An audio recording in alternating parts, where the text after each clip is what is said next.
This is Jordan Binnington, and he just suffered a heartbreaking loss that ended his team's season. Coming into the year, the St. Louis Blues were a team with a lot of questions. They were unsure of their coach, not confident in their GM's direction for the team, and stuck with a roster that was not good enough for playoffs, but also not bad enough to hit the lottery. Essentially, they were just mediocre, a word that no NHL franchise wants to be associated with. But after 2019, the Blues showed us that if there were any team capable of turning a group of misfits into something great, it was them. Following a rocky start to the year, the Blues somehow ripped off a 12-game win streak that would get them back into the playoffs as a wildcard team.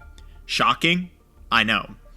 While the season didn't finish where fans expected, especially when you consider the context of the game and the series in which they lost, there was still a newfound sense of optimism, and when you reflect on how much this team evolved since the start of the year, the improvement is remarkable and unmistakably positive.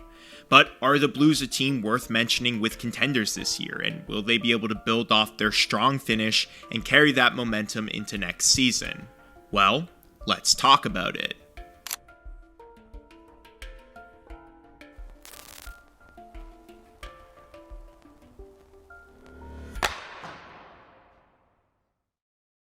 What's up, guys? Welcome back to the channel. As you can see, again, we're still in this different sort of recording space because it's still a heat wave here in Massachusetts. And like I said before, I just can't record in a studio that's that hot. So we're going to continue kicking it with these kind of casual vibes. But for today's video, we're talking about the St. Louis Blues. Last season, they had a pretty crazy story arc, arguably the biggest of the NHL season.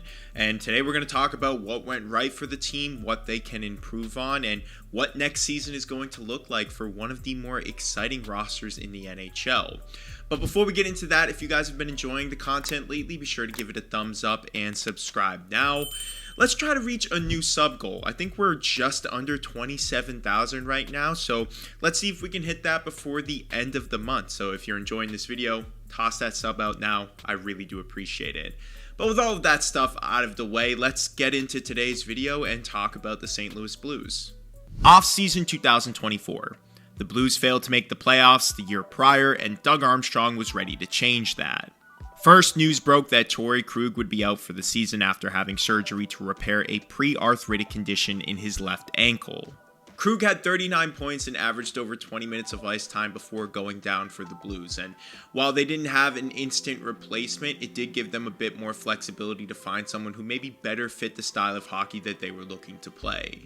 To counter this, Armstrong made some key signings including Ryan Suter, P.O. Joseph, and the biggest of the three, offer-sheeting Philip Broberg. It was tough to lose a player like Krug from your lineup, but Broberg became an instant fit with the team and exceeded expectations from the very start. Defense wasn't the only issue that the Blues needed to address. In fact, their offense took a pretty significant step back the year prior. The Blues finished the year 24th in scoring, averaging 2.85 goals per game, not to mention their struggling power play that finished 23rd with a success rate of 18%. Recognizing that the team needed a spark, Armstrong made a second offer sheet to an Edmonton player, Dylan Holloway, locking him down to a fantastic deal, $2.2 million per season, where we now know today he wildly overachieved, scoring 63 points in 77 games played.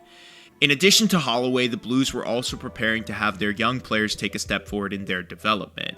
Jake Neighbors was a player who showed a lot of promise and had earned the trust of the front office. Dalibor Dvorsky played with Sudbury of the Ontario Hockey League last season and was third on the team, scoring with 88 points, and was expected to make the lineup at some point during the year, along with Jimmy Snuggerud, who eventually got the nod from the Blues later in the season, showing that he also had a lot of potential with his game, and even though it would take a bit more time than a guy like Neighbors, he was worth keeping around because these three players were going to be the future for St. Louis. Regardless, it was an eventful offseason for St. Louis, but nothing was for certain. Still though, based on their mediocre performances the years prior, I think that the fan base and organization was feeling pretty optimistic about their chances. The regular season finally arrived, but from opening night to the midway point, the Blues were unfortunately performing worse than the year before. They posted a 19-18-4 record for 42 points, which was an 82-point pace that, as we know now, wouldn't have been enough to make the playoffs. During this stretch, St. Louis made two major moves. They replaced head coach Drew Bannister with Jim Montgomery, who had been let go of Boston, and swung a deal with Anaheim to bring in steady defenseman Cam Fowler, adding even more depth to their blue line. While both moves did eventually pan out, still the Blues were kind of seen on the outside looking in, being potential sellers based on how their season was going. And you have to add on to the fact that there were a lot of other competitive teams within their division that people weren't really expecting. The Utahs, Minnesotas, etc. that ended up panning out a lot better than St. Louis and put them in a pretty difficult situation. On paper, the biggest need for this team was help in their top six, ideally a top six center. But with only $3.6 million in cap space, any move would require a lot of creativity and flexibility, which the Blues didn't really have. So they made the decision to trust their guys in the room, hoping that they could turn things around before the trade deadline on March 7th. And if they couldn't, there was the option of potentially selling off some of their pieces. Thankfully, the decision to hold off and keep your players up until the deadline ended up being a perfect decision for the St. Louis Blues. Jim Montgomery tapped into his roster and became a similar coach to what he was in Boston those first 2 years, getting the most out of players who a lot of people felt were washed, and ultimately getting the Blues to go on a 12-game win streak that would get them into the playoffs throughout the final moments of the season. It was eerily similar to their run back in 2019, maybe not as drastic or dramatic, but still, it brought back vibes of a team that was going to be a scary one to face in the playoffs because they had gotten in towards the end.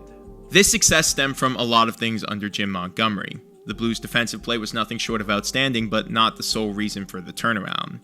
Instead, this was actually pointed out by their general manager. The depth forwards were the biggest reason why the Blues continued to win on the margins.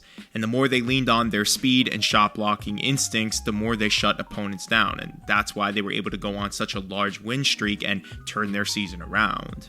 The Blues accomplished their ultimate goal of making the playoffs, but unfortunately, being a lower seed, they would have to go up against the powerhouse Winnipeg Jets, who had just won the President's Trophy. But because of their past, there was still some optimism that the Blues were going to come out on top, given how the Jets continued to fall short in their own playoff endeavors. The series opener was all about Winnipeg's stars. Kyle Connor had a dramatic game winner with 1:36 remaining, and the Jets claimed a 5-3 victory thanks to a huge performance by Mark Scheifele, who racked up 3 points, a goal, and 2 assists, and set the tone for the rest of the matchup as the Winnipeg Jets continued their dominant run from the regular season.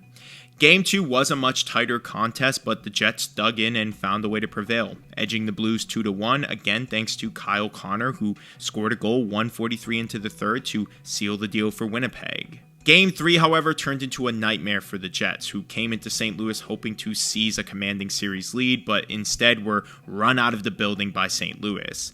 They chased Connor Hellebuyck out of the net after putting 6 past him and ended up winning 7-2, setting the tone for how the Jets would have to play when they came into their barn.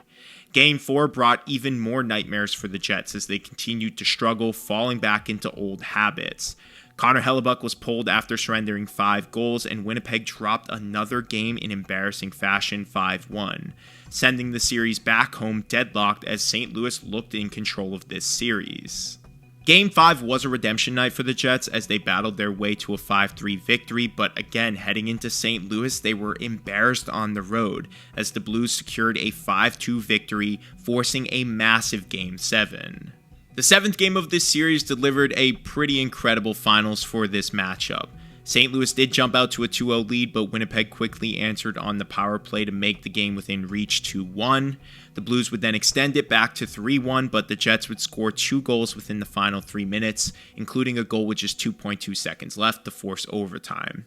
After a very tense double overtime period that nearly stretched into a third, the Jets ultimately claimed the series in 7 games, ending what was a magical year for the St. Louis Blues. While the season may have ended in heartbreak, I think we all can admit that it was a better year than anyone anticipated. And this new optimism that I have about the Blues going forward is something that I felt was non-existent to start the season. Their head coach clearly fits well with the team and will be able to get the most out of their young players like Neighbors, Dvorsky, and Snuggerud. Their defense is well-rounded and structured, the perfect group to play the style of hockey that the Blues are known for. And I like the additions they made in the offseason, like Pius Suter, who I think is going to add more depth to this team, which is something I feel they were missing during the postseason. All in all, I think you should be very optimistic about the Blues because they're in a great spot. And with a healthy roster, the potential of their young players stepping into new roles, I feel like the sky is the limit for this team. And I didn't even mention anything about their goaltending because you all know I respect Jordan Binnington a lot, and what he brings to the table for the Blues is without question one of the most important pieces of this team. If he's able to stay healthy and the defense in front of him looks anything like they did last year, then I would be afraid of facing this team. The Blues may not have won the Cup last season, but I think it's safe to say that they are back and have earned the respect of hockey fans worldwide. But this is my breakdown of the St. Louis Blues, their past season, their unlikely playoff run that unfortunately ended in heartbreak, and of course what you guys can expect moving forward. If you enjoyed this video, be sure to give it a thumbs up and subscribe now, and drop your thoughts in the comments below about this team and some other topics you would like to see me visit here on this channel. I also have a few other pieces of content here for you guys on the screen to check out if you're bored as we continue to go through the off season. And again, thank you guys for watching this channel. I will see you in the next upload.